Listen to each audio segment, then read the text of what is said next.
para todas las personas presentes. Bien, como ya muy bien Dana me presentó, soy Cristian Castillo. El trabajo que vamos a presentar, que les voy a presentar, es el producto básicamente de mi trabajo de grado. Entonces, en ese sentido voy a hacerles un recorrido bastante rápido, llamémoslo, respecto al proceso investigativo que se lleva a cabo y las conclusiones o algunas de las conclusiones que se obtuvieron luego de todo el trabajo. Así que iniciemos. Entonces, mi asesora, debo aclararlo y repetirlo porque de verdad es un mérito muy grande que se haya trabajado pues este trabajo de la mano de ella, de la profesora Claudia Vargas. Bien, la idea es precisamente hablar de las actividades matemáticas, entendidas según la definición de Bishop de actividad matemática, en una comunidad de ajedrecistas. Entonces, bien, ¿de dónde sale primero el proyecto? Básicamente sale de un gusto muy particular por el ajedrez, y como docente, pues claramente de la curiosidad de ver cómo se relaciona el ajedrez con la matemática, particularmente con la matemática escolar. En ese sentido, entonces, digamos que surge una búsqueda bien particular de todos los objetos, de todos los artículos, textos que nos pudieran dar una luz respecto a esa conexión, a cómo la matemática y el ajedrez están ligados. Y nos encontramos en este momento con que hay, hay una serie de personas en el Parlamento Europeo que deciden incluir el ajedrez en la escuela. Desde ahí entonces ya genera bastante impacto. ¿Por qué incluir el ajedrez en la escuela? Y entonces resulta pues que las personas que están allí en el Parlamento Europeo son Kasparov,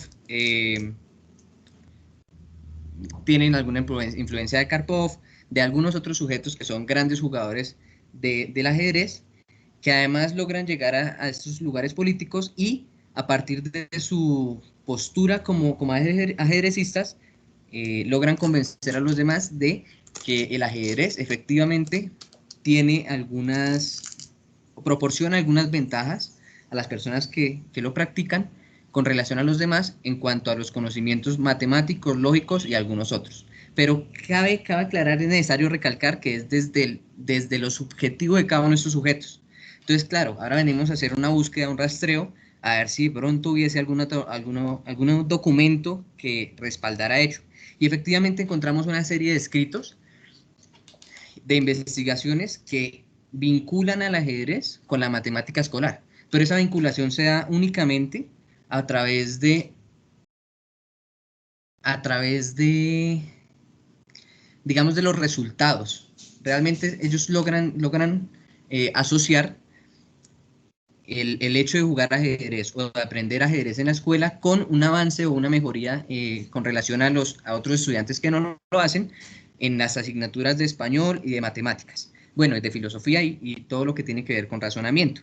Pero realmente tampoco están respondiendo a la pregunta central y es cómo se relacionan las matemáticas escolares con el ajedrez. Lo que están haciendo es decir, hay una relación que se demuestra a través de las calificaciones, por ejemplo, pero no cuál es esa relación.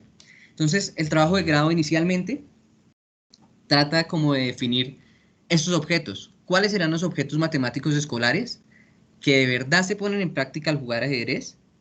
Y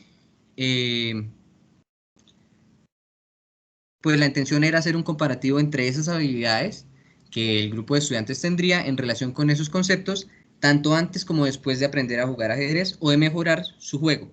Es decir, íbamos a identificar unos objetos matemáticos, tratar de ver una evolución más bien, tratar de ver cómo se percibían esos objetos, después en los saberes y en las explicaciones de los sujetos, de los estudiantes, luego de haber aprendido o haber participado de un curso de ajedrez. Pero claro, aquí nos encontramos con una serie de dificultades. La primera es, ¿y cuál es el estudio? ¿En qué edades? ¿De qué institución? ¿De qué situación socioeconómica? Una serie de variables que generan un primer bache en esa búsqueda inicial. Luego viene, ¿y cómo hacer que los sujetos mejoren su juego? Nosotros vamos a dar nosotros, me refiero a la profe Claudia y a mí, vamos a buscar un lugar, no, una metodología para enseñar el ajedrez. ¿Y cuál? ¿Y por qué esa? ¿Será que si era la apropiada? Viene otro bache ahí. Y el tercero es, ¿y cuáles serían los objetos matemáticos? Claro, el mundo de los objetos matemáticos en la matemática occidental es bastante amplio. Entonces íbamos a trabajar que álgebra, geometría, estadística, probabilidad, iba a ser bastante complejo. Y ahora, si lo tuviésemos, si pudiésemos identificarlos, ¿cuál sería nuestro instrumento para comparar? ¿Deberíamos diseñar una rúbrica? ¿Existía una rúbrica? Entonces, claro, aquí se nos llenó todo de vacíos que particularmente no podíamos llenar de una forma fácil y obtener unos resultados que realmente fueran de alguna forma significativos, pues tendrían muchos lugares debatibles. Entonces definimos hacer un cambio en nuestra perspectiva y llegar a un nuevo objetivo, que va a ser caracterizar las actividades matemáticas. Ojo, ya no hablamos de objetos matemáticos, sino de actividades matemáticas. Claro, ¿desde dónde? Desde la perspectiva de Visual. O sea, vamos a ver respecto a las 6 actividades matemáticas que él define. Y la población objeto iba a ser pues algunos estudiantes de la Universidad Pedagógica Nacional, en este caso 3, que hacen parte pues de la comunidad de jugadores de ajedrez de la Universidad Pedagógica. Para ir en este objetivo, entonces empezamos a definir ciertas tareas, 4 tareas particularmente. Una, nos toca seleccionar una metodología para poder trabajar esto. 2, nos toca hacer una serie de consultas y recolecciones de informaciones que de verdad nos permitan obtener todo lo que necesitamos para hacer la investigación. Tercero, caracterizar, claramente necesitamos caracterizar cuáles son las prácticas en las que vamos a hacer la observación de esas actividades. Y además para poder definir bien, de una mejor forma, la población con la que vamos a trabajar. Y una cuarta que iba a ser pues ya identificar las actividades matemáticas y asociarlas con las prácticas sociales de cada participante de esta comunidad. Entonces empezamos a abordar la primera tarea y es cuál va a ser nuestro respaldo teórico. Y nuestro marco teórico entonces viene a distinguirse en 3 ejes. El primer eje es la parte del ajedrez. Claramente, si vamos a hablar de ajedrez, tenemos que definir varias cosas sobre él. Una de ellas es el reglamento. Entonces, toda la parte estatutaria del ajedrez, tenemos que darnos a conocerla, saber de qué se trata. Ahí nos encontramos con que existen unas modalidades. Entonces, ahora definir las modalidades. Para quienes no estamos tan metidos en el mundo del ajedrez, es bastante novedoso saber que hay diferentes formas de jugarlo. Ajedrez 360, hay ajedrez a 4 manos, hay ajedrez en modalidad blitz, muchas versiones de juegos con el tablero del ajedrez.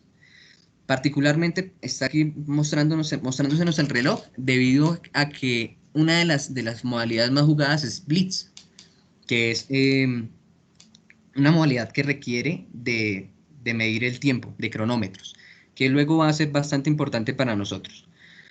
Y pues claramente, si vamos a jugar ajedrez, si vamos a hablar sobre ajedrez, tenemos que conocer la jerga del ajedrez. Claro, cuando empezamos a hablar de la jerga, entonces nos toca empezar a desligarnos de esta parte del ajedrez porque nos estamos metiendo en la otra parte que es la comunidad de ajedrecistas, que es el segundo bloque del marco teórico. Tenemos que definir entonces la comunidad de ajedrecistas y no solamente la micro de la pedagógica, sino la macro. ¿Qué es ser un ajedrecista? ¿Qué es ser un deportista del ajedrez? ¿Y cuál es su distingo con alguien que simplemente juega ajedrez a un nivel principiante o amateur? Esto se caracteriza y se logra caracterizar obteniendo objetos básicamente desde las prácticas deportivas. Luego se aclararán a profundidad esos conceptos. Cuando entonces empezamos a hablar de la comunidad y ya logramos definir la comunidad general y la comunidad local, que son pues la comunidad de la cual hacen parte esos 3 estudiantes que se analizaron, viene la parte de identificar cuáles son las prácticas propias de esa comunidad. Y entonces identificamos 3 prácticas, que ojo, se distinguen en 2 cosas. Uno, en el objetivo Y dos, en la forma de socializar y de socializar entre sujetos. Estas características son el juego, el entrenamiento y el torneo, la competición.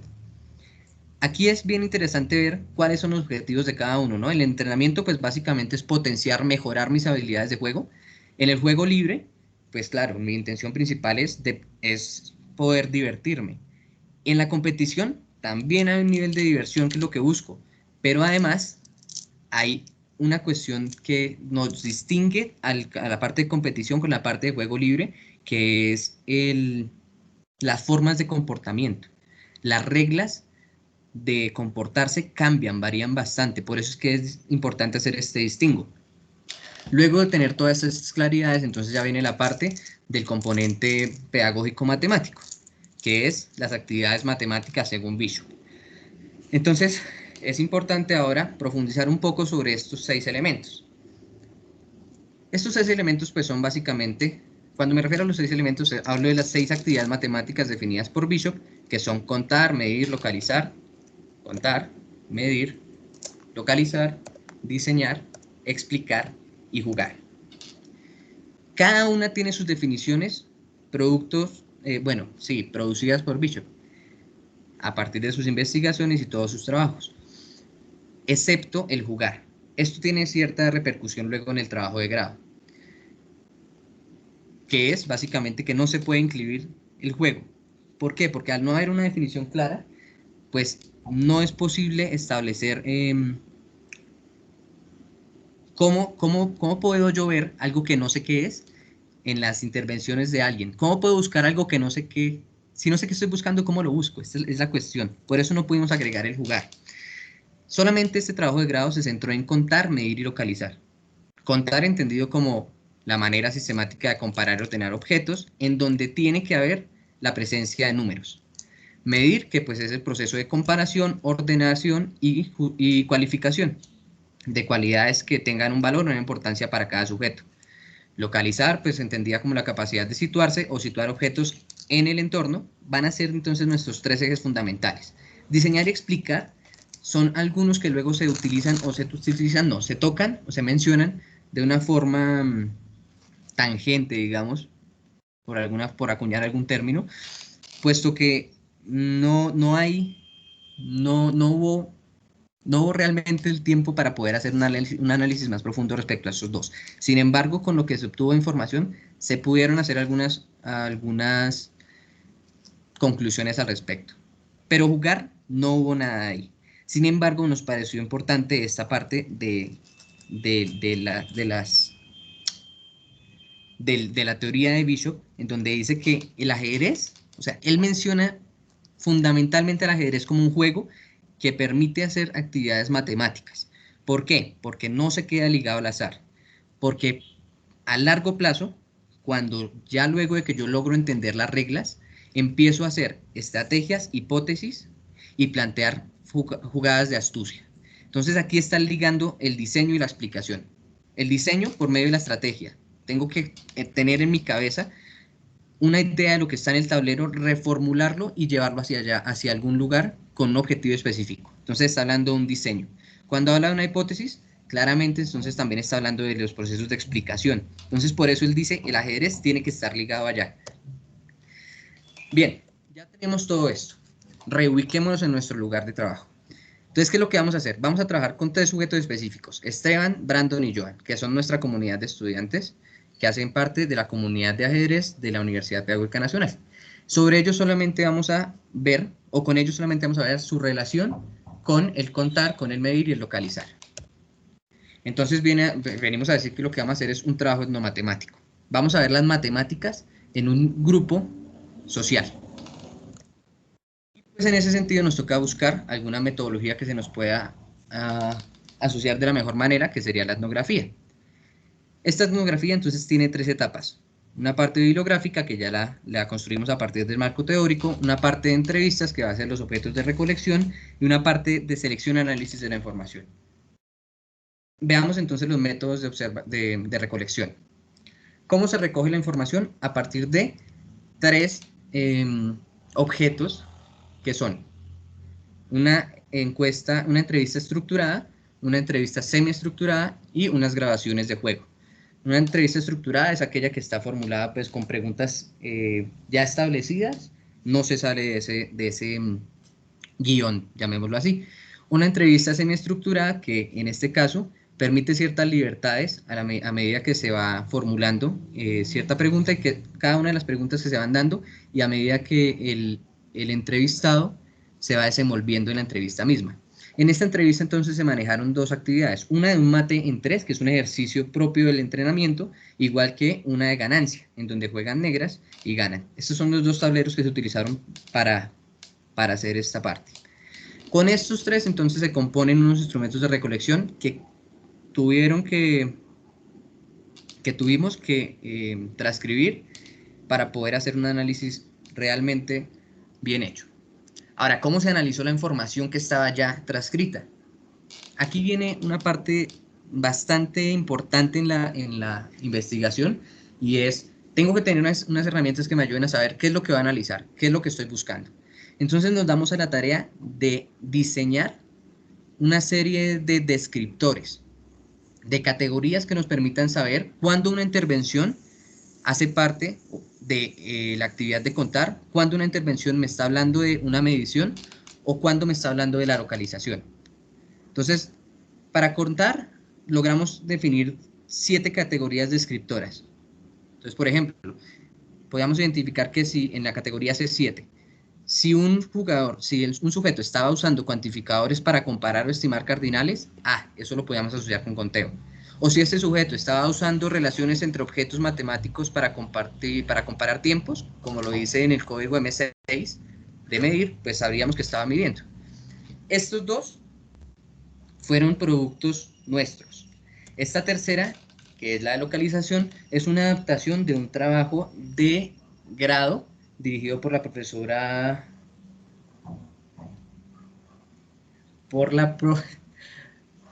lo siento, en este momento lo olvidé, pero en un momento, apenas tenga el dato, se lo recuerdo. La estudiante que la trabajó se llama Zapateiro, es de apellido Zapateiro. La profesora Bien, Leonor. muchísimas gracias, la profesora Leonor. Bien, continúo. Ya tenemos nuestros objetos para analizar. Ahora entonces, ¿cómo nos organizamos? Luego de que hicimos un rastreo, un barrido bastante profundo por todas las transcripciones y pudimos identificar intervenciones y las categorías de conteo, de medición o localización con la que se asociaban. Hicimos también un trabajo interesante que fue tratar de ver en qué práctica de una vez cada intervención estaba ligado. Entonces, por ejemplo, este se refiere a la intervención 48 de Esteban y dice que se dio mientras que hacía prácticas de juego libre. En la intervención 107 dice que se dio mientras que hubo prácticas de entrenamiento. Entonces aquí hubo un doble trabajo que fue no solamente identificar cada intervención, qué categoría podría mostrarme, sino además esa intervención a qué práctica correspondía, para poder hacer un análisis luego relacionando las prácticas de cada jugador con las prácticas propias de un jugador de ajedrecista con las actividades propias de las matemáticas. Y luego pues de eso se hace un análisis bastante profundo con estas tablas de categorías, de análisis por categoría. En estas tablas entonces hicimos una descripción de la intervención. A partir de esa descripción y el análisis de esa descripción logramos entender cuál era el objetivo del sujeto en cada intervención, para qué surgía en este caso, por ejemplo, el conteo y en qué contexto surgía ese conteo. Cuando me refiero en contexto, me refiero a la práctica que estaba desarrollando como ajedrecista.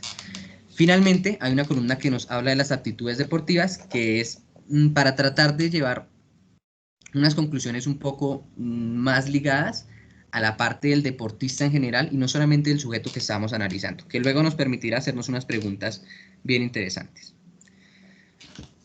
De ahí entonces se obtienen estos productos, tablas de esta forma, que son el producto de hacer el análisis sujeto a sujeto. O sea, teníamos 3 sujetos, Brandon, Esteban y Johan. A cada uno se les sugirió, se le construyó una de estas tablas, una con relación a la práctica de jugar y otra con relación a la práctica de entrenar. La práctica de competir lastimosamente quedó por fuera debido a que no pudimos estar presentes en algún espacio de competición que fuese común para ellos. Esto también tiene que ver pues con todos estos cuestiones que nos ha traído la pandemia y toda esta situación. Bien, ¿qué es lo importante de acá? Que estas tablas nos permiten asociar. Si nos fijamos, es una tabla de entrada en donde tenemos en las filas, tenemos las actividades matemáticas que vamos a trabajar y en las columnas las aptitudes deportivas. Y entonces paso a explicarles qué es una aptitud deportiva. Según la teoría del deporte, dependiendo de las relaciones que logra establecer un sujeto con los objetos que hacen parte del juego, está desarrollando unas aptitudes diferentes. Entonces vamos con la aptitud adaptativa, por ejemplo. Se refiere a que el sujeto, en este caso ya llevándolo al ajedrez, el sujeto es capaz de relacionarse con el tablero, únicamente con el tablero. Entonces puede identificar cuál debe ser siempre, dónde debe ir, por ejemplo, la columna A1, si a su derecha, si a su izquierda, si la reina va en casilla blanca o en casilla negra, dependiendo de las piezas con las que esté jugando. Puede jugar en cualquiera de las dos posiciones, con blancas o con negras. Es una posición adaptativa, fíjense que hace referencia solamente a ubicación respecto al tablero. Y entonces aquí cobra sentido, por ejemplo, una de las conclusiones que se van a hacer posterior, y es que, como podemos ver en esta tabla, esta aptitud tiene que ver más con la localización, claramente, porque estamos hablando de cómo se relaciona el sujeto con el tablero, y esto es ubicando las piezas o ubicándose él con relación a las piezas o al tablero en general. Entonces, este siempre va a estar ligado a la localización. La parte técnica es, ahora, el sujeto con el tablero y con las piezas. Entonces, aquí ya agrega un elemento más. Y si pensamos en el tablero y las piezas y el sujeto, ¿qué puede hacer él? Trasladar, mover. Entonces, esta parte de manipulación claramente también va ligado al localizar, a los desplazamientos. Entonces, esta es otra que asumimos que podrían generalizarse, no estamos seguros aún, podría quizá generalizarse también, que tiene que ver con cada vez que haya aptitudes técnicas, estamos hablando de alguna forma de presentación de actividades matemáticas de localización. La aptitud táctica se refiere ahora a tablero, piezas y reglamento. Perdón, tablero, piezas y oponente.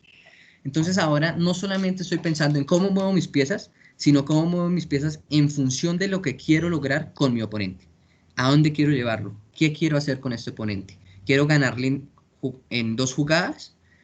¿O quiero restringir la capacidad de movimientos de mi oponente? ¿O quiero ganarme una pieza de él? Fíjense que en todas estas estamos haciendo comparativos.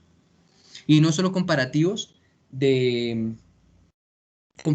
cantidades, específicamente.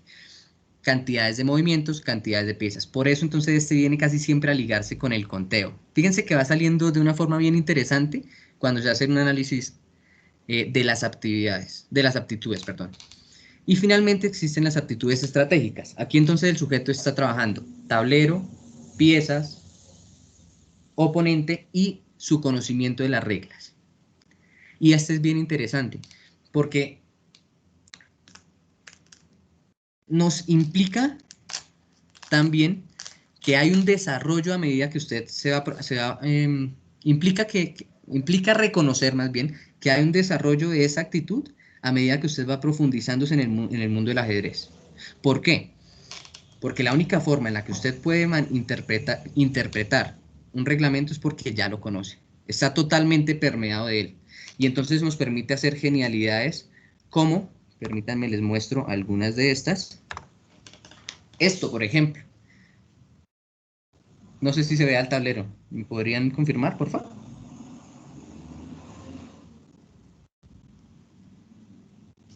¿Sí se ve el tablero ahí?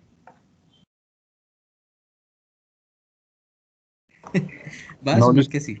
no lo estoy viendo, por lo ¿No menos lo yo no, estás viendo? por lo menos no lo veo, está apenas en la diapositiva de cómo se Ah, desarrolló. listo, listo. Regálame un segundo, voy a mostrarles, a buscar cómo mostrarles.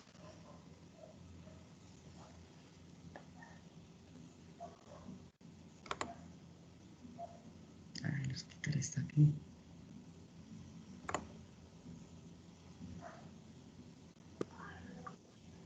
Es que al parecer se presentó como un salto en la transmisión, pero ya estamos retornando todos a la sala. Ok, entiendo. ¿Hasta dónde nos quedó? ¿Me podrían Ahora recordar? sí, ahora sí se está viendo el tablero. Vale, gracias. Entonces, les mencionaba, por ejemplo, aquí una interpretación, no, la habilidad que está teniendo el jugador de piezas negras para usar las reglas del ajedrez a su favor.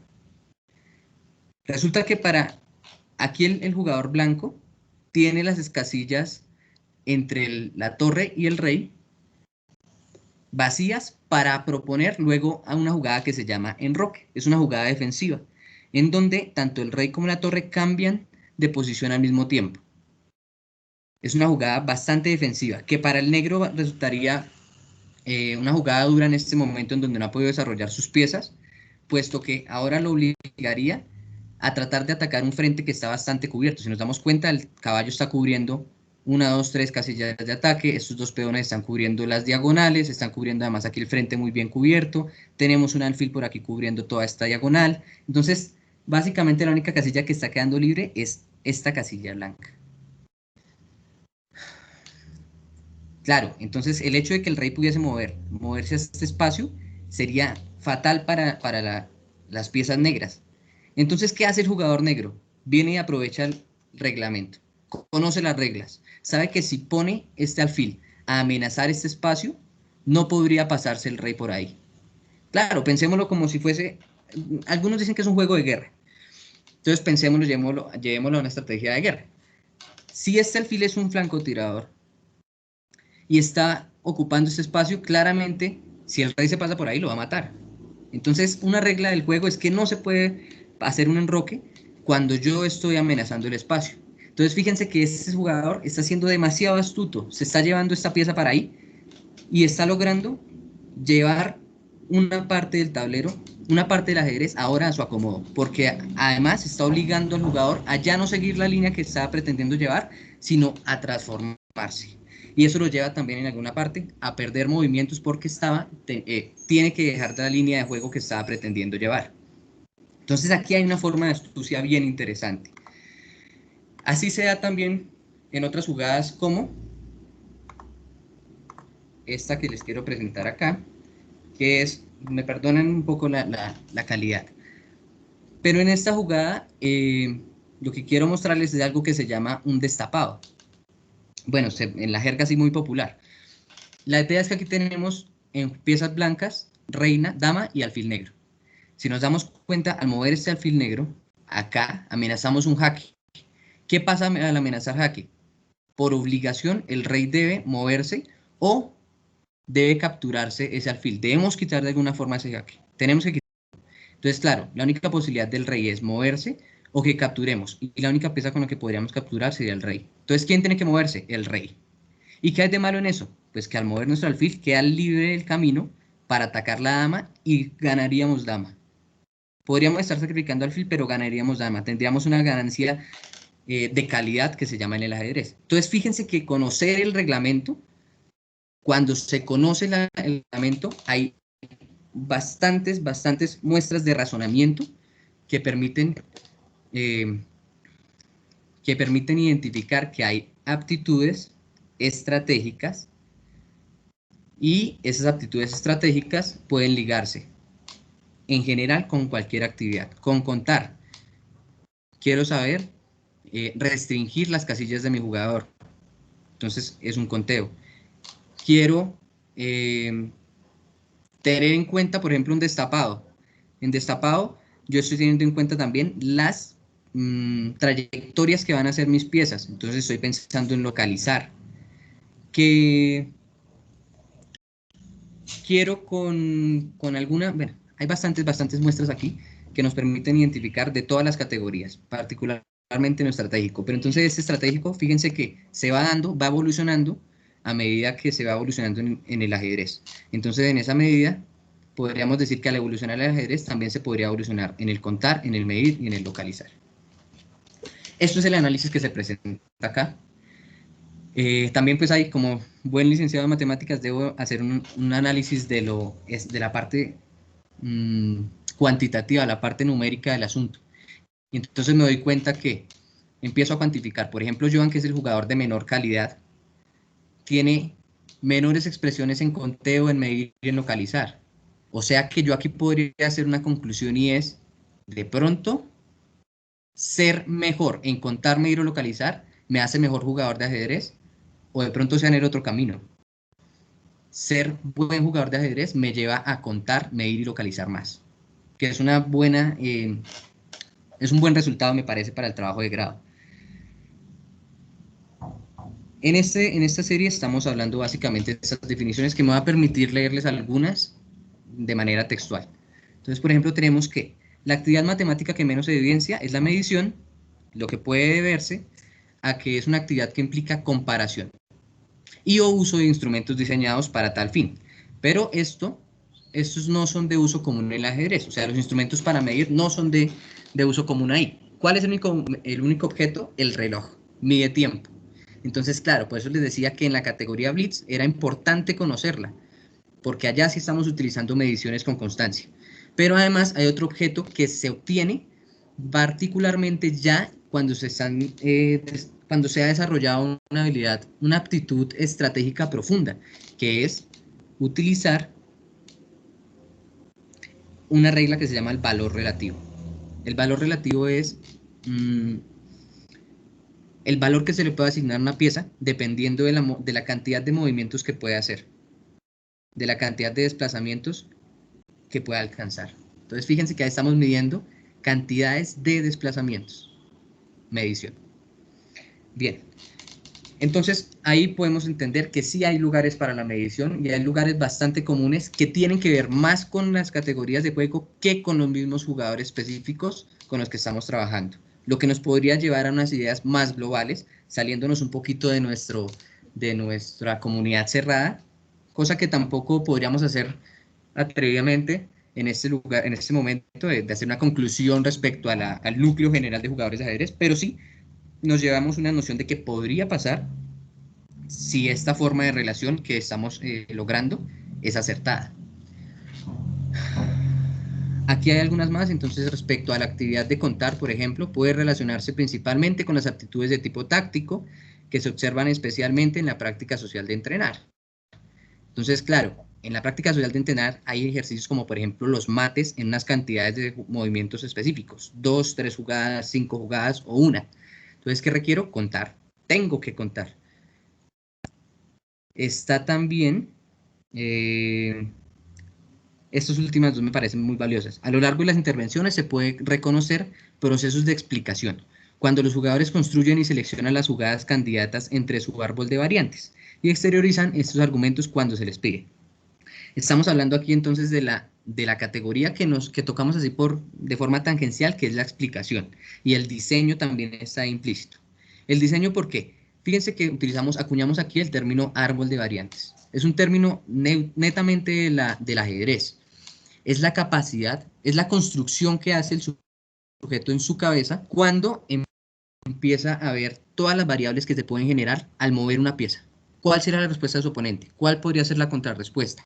Esa línea, cada una de las líneas que se van generando, se llaman unas variantes. Y pues todo el conjunto, árbol de variantes. Entonces él está haciendo un diseño en su cabeza, está llevando una transformación de lo que tiene en ese momento, lo lleva a su cerebro, lo transforma con un objetivo, selecciona, entonces está haciendo no solamente el diseño, sino la argumentación, porque tiene unos objetivos claros para seleccionar y que le ayudan a seleccionar las jugadas. Entonces con esto tenemos también evidencias de que hay explicación y diseño.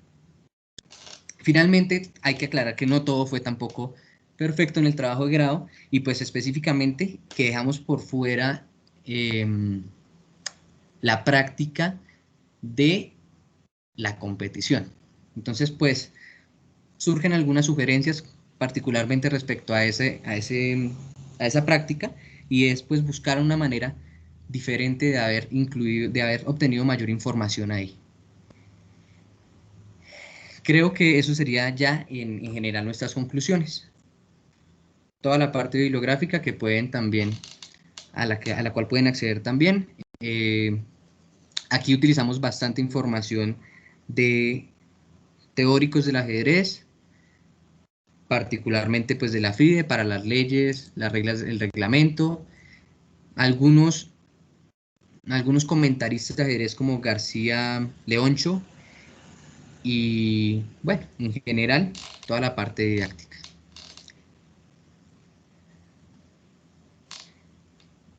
Bien, entonces así concluyo, muchas gracias. Gracias, Cristian. Este es el espacio que les nombré al comienzo para que ustedes hagan sus preguntas. Si quieren pueden levantar la mano o la pueden escribir en el chat.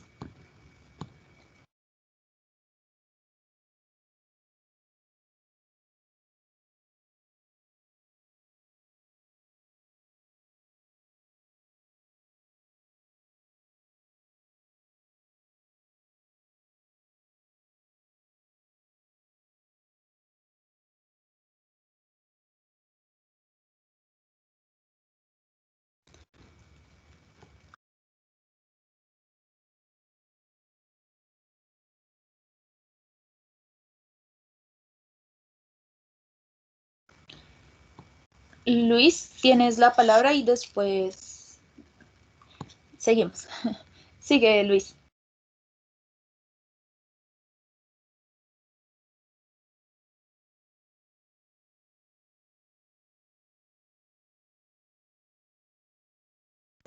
Profe Alejandro, tiene el micrófono apagado. Aló, profe Alejandro.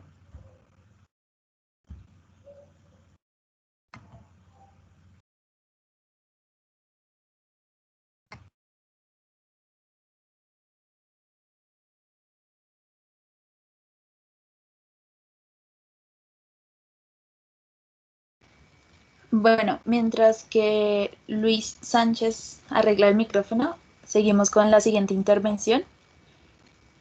Miguel.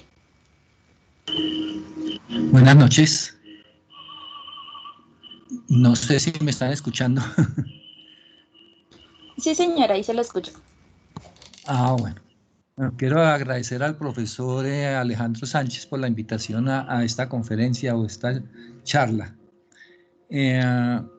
Yo soy licenciado en matemáticas y en mis últimos 15 o 20 años como docente, porque ya soy pensionado, estuve fomentando el ajedrez, porque definitivamente creo que es el único juego, bueno, es el mejor juego que conozco que desarrolle el pensamiento.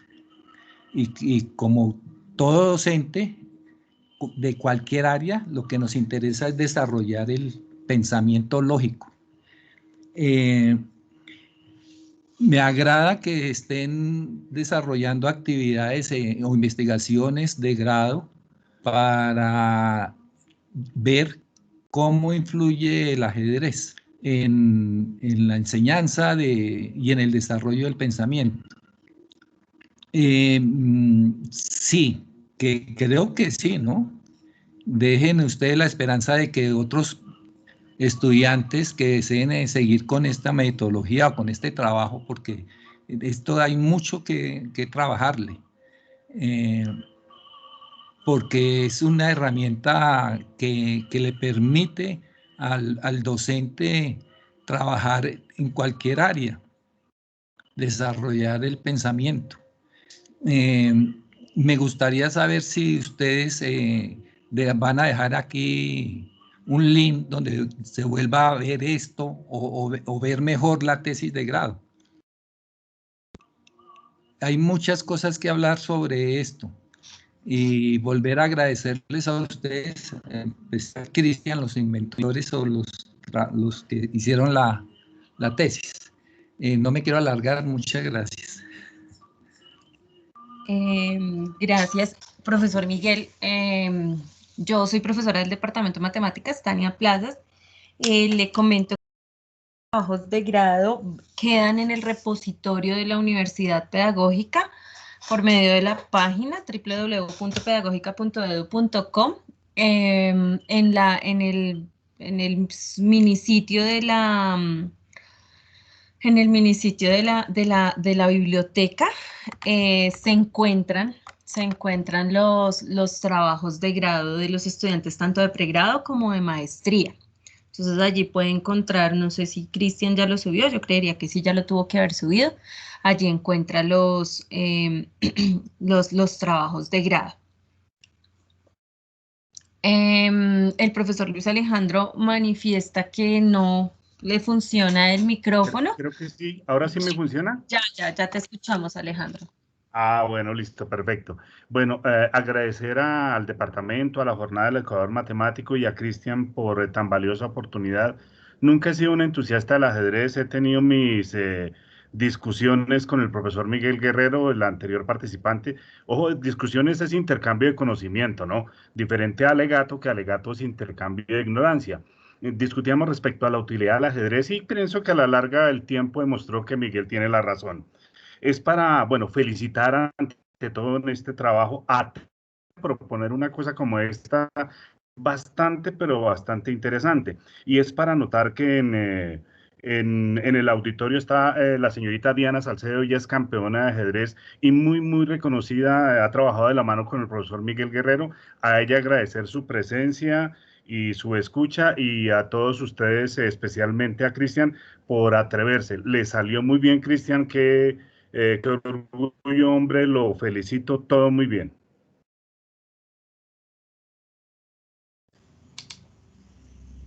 Profes, pues muchas gracias, Miguel, profesor Luis, muchas gracias por sus comentarios.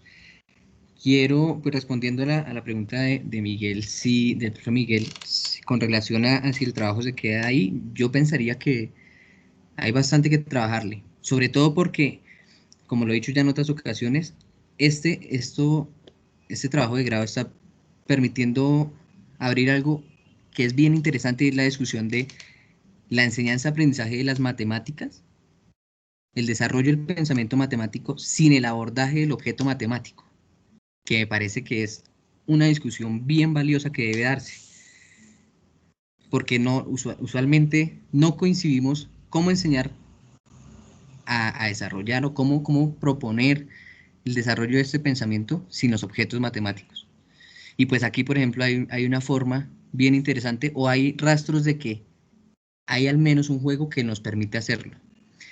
Claro, y fíjense además que estamos hablando del juego no como recurso, que es como lo utilizan varias personas, el profesor Jauregui Berry, la profesora Nancy Sánchez, que si no estoy mal es el apellido, que son grandes impulsores de la enseñanza de las matemáticas a partir del ajedrez como recurso, sino que estamos hablando es de aprender a jugar ajedrez, no a estudiar matemáticas, sino ajedrez, y de que el ajedrez nos permita una evolución, un transformar en ese pensamiento matemático. Hay una discusión súper valiosa ahí en la que vale la pena profundizar.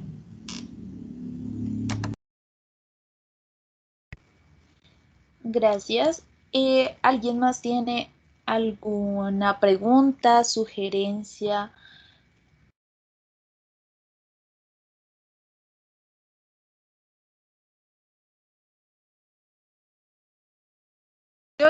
Yo, qué pena, es que estaba lejos. Yo quiero pues felicitar a Cristian por el trabajo. Creo que es un bonito trabajo. Son cosas distintas, son cosas que rara vez vemos en la licenciatura. Y quiero hacer una cuña porque el estudiante Julián Santiago Barbosa, también está haciendo un trabajo de grado en torno al ajedrez. Pues yo soy la asesora, por eso digo nuestro trabajo de grado es utilizando el ajedrez, pero para trabajar con niños con síndrome de Down. Se llama Ajedraun. Se diseñaron algunas actividades, todavía no lo hemos entregado, no lo hemos sustentado, lo entregamos el próximo viernes. Entonces es como incentivarlos a todos pues, a que utilicen esas pasiones que tienen por fuera de la licenciatura para integrarlas a su trabajo de grado. Entonces el ajedrez puede ser la pasión de Cristian o una de los hobbies de Cristian o una de las actividades que Cristian y Julián Santiago realizan por fuera de la licenciatura, y pues esto es importante, que lo integren a sus conocimientos en la educación matemática. Entonces, felicitar a Cristian e invitarlos para que cuando sea la sustentación de Julián, pues participen y se integren a este trabajo, pues a la sustentación. Invitarlos a los que no han hecho su trabajo de grado, que piensen en ese tipo de cosas, pues para poder participar o para poder integrar sus pasiones o sus hobbies o cosas que hacen de manera externa a la licenciatura, a integrarlo a su trabajo de grado. Muchas gracias a todos por participar, muchas gracias por todo. Listo, gracias, profe Tania. Y la última intervención, porque el tiempo se nos acaba, sería de Diana Salcero.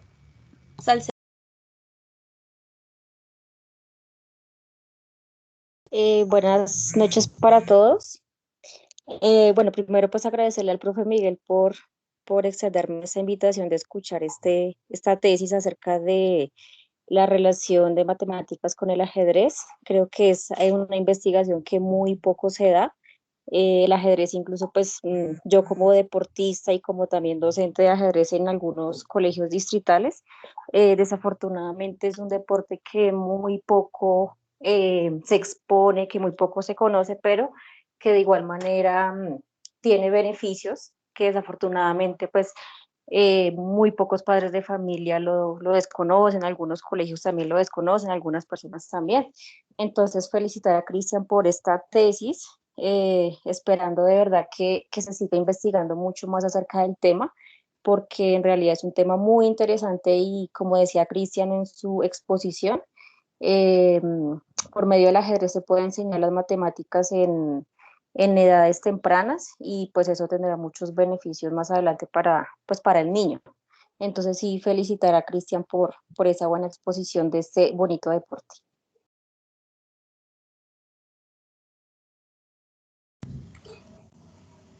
Muchas gracias.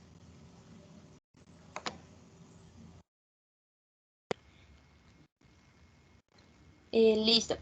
Gracias, Diana.